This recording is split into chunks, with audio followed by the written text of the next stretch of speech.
আসসালামু আলাইকুম। JN cooking and ব্লগের আজকের পর্বটি দেখার জন্য আমন্ত্রণ রইল। আশা করছি কাছে দূরে সবাই অনেক বেশি ভালো আছেন। উচ্ছে ভর্তা করব, তো আমার রেসিপিগুলি ভালো লাগলে চ্যানেলটাকে সাবস্ক্রাইব করে সাথে থাকতে পারেন। এই জন্য উচ্ছে নিয়ে নিলাম, আর সাথে নিলাম শুকনো মরিচ, রসুন, পেঁয়াজ, একটা আলু নিয়েছি। তো এই উচ্ছেগুলো আমার গাছের, এটা কিন্তু বাজার থেকে কেনা উচ্ছে না। খুব ছোট ছোট হচ্ছে, দেখতে কিন্তু বড়ই দেখা যাচ্ছে, আসলে কিন্তু অনেক ছোট ছোট একটু বড় হওয়ার পর দেখা যাচ্ছে হলুদ হয়ে যায়। এজন্যই আজকে আমি এই উচ্ছেগুলো পেরে নিয়ে ভর্তাটা করব। এভাবে করে একদিন ভর্তা করে দেখবেন। উচ্ছে ভর্তা যারা খেতে পছন্দ করেন না তিতার জন্য, তারা কিন্তু অনেকটাই পছন্দ করে খেয়ে নেবে, এটা কিন্তু বলতেই পারি। তো এর সাথে যা যা নিয়েছি সেটা আমি আলাদা করে নিলাম, অর্থাৎ রসুন, একটা আলু, পেঁয়াজ এবং শুকনো মরিচটা আলাদা করে রেখে আমরা উচ্ছের দুই অংশ, মাথার দিকটা এবং নিচের দিকটা এভাবে ফেলে দিয়ে মাঝখানে একটা কাঁটা দিয়ে আমি সিদ্ধ করতে বসিয়ে দেব। তেলের মধ্যে ভেজে নেব। পানি দিয়েও সিদ্ধ করা যায়, তবে আমার কাছে মনে হয় পানি দিয়ে সিদ্ধ করলে একটু তিতাটা বেশি হয়, আর এইভাবে করলে একেবারেই তিতা হবে না। তো আমি বিচিটা কিন্তু ফেলে দেইনি, বাজার থেকে কেনা উচ্ছের বিচিটা ফেলে দিতে, বিচিটা না ফেললেও চলবে। তো লবণ দিয়ে আধা চা চামচ পরিমাণ লবণ দিয়েছি এবং একটু বেশি পরিমাণ সরষের তেল দিয়ে আমরা করলাটা প্রায় 10 থেকে 12 মিনিট সময় নিয়ে ভেজে নেব। প্রথমে তেলের সাথে এবং লবণের সাথে মিশিয়ে নেব ভালোভাবে নেড়েচেড়ে, তারপর ঢেকে দেব। অর্থাৎ 10 মিনিট ঢেকে রাখার পর করলাটা সিদ্ধ হয়ে যাবে বা ভাজা ভাজাও হয়ে যাবে।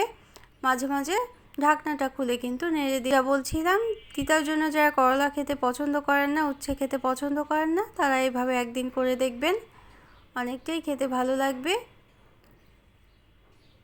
আর গরম ভাতের সাথে যে কোনো ভর্তা তো আমাদের সবার জন্য অনেক প্রিয়, অনেক ভালো লাগে আমাদের কাছে।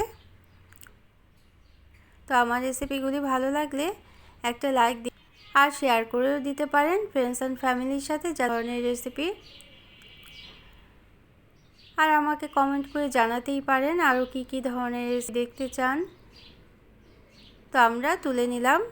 ভর্তাটার জন্য করলা এবং আলুটাকে আমরা আলাদা করে তুলে নিলাম। তারপর আমরা শুকনো মরিচটা ভেজে নেব, একটু 1 চা চামচ তেল দিয়ে দিলাম, তারপর নেড়ে গাঢ় লাল করে শুকনো মরিচটা আমরা ভেজে নেব।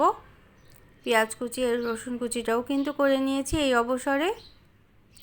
তো আমি আজকে এই ভর্তাটা পাটায় বেটে করব, আপনারা চাইলে কিন্তু মিক্সার জারেও করে নিতে পারেন। অনেকেই দেখা যায় যে বিচিটা ফেলে দেয়, কিন্তু করলার বিচি খেতেও কিন্তু অনেকটাই ভালো লাগে, এজন্য আর অনেক স্বাস্থ্য উপকারিতাও আছে করলার বিচিতে। এজন্যই আমি আজকে ফেলে দেব না, একটু সময় নিয়ে লাল করে। তো আশা করছি শেষ পর্যন্ত থাকবেন, ভালো লাগবে।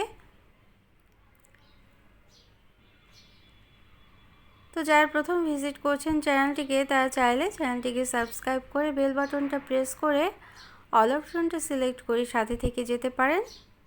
নিত্য নতুন এরকম আরও রেসিপি পাওয়ার জন্য আমার চ্যানেলে প্লেলিস্ট করে আরও অনেক ধরনের ভর্তার রেসিপি আছে, সেগুলোও চাইলে দেখে নিতে পারেন।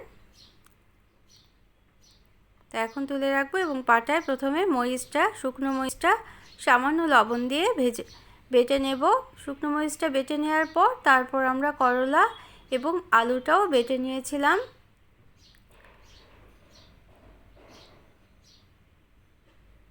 যেহেতু ভাজার সময় কিন্তু আমরা লবণ দিয়েছি, তাই লবণের পরিমাণটা এখন দেখেই আবার দিতে হবে।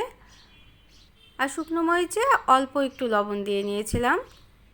এখন যে আমরা পেঁয়াজ কুচি আর রসুন কুচিটা রেখেছি সেটার সাথে এই করলা বা উচ্ছে ভর্তাটা মিশিয়ে, আমার কাছে পেঁয়াজ এবং রসুনটা সবার শেষে এভাবে হাতে মিশিয়ে নিলেই বেশি ভালো লাগে, পাটায় বেটে নিলে সেটা বেশি ভালো লাগে না খেতে। এভাবে একদিন করে দেখবেন, আশা করছি আপনাদের কাছেও ভালো লাগবে।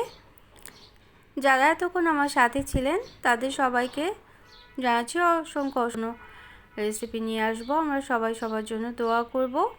Thanks for watching. আল্লাহ হাফেজ।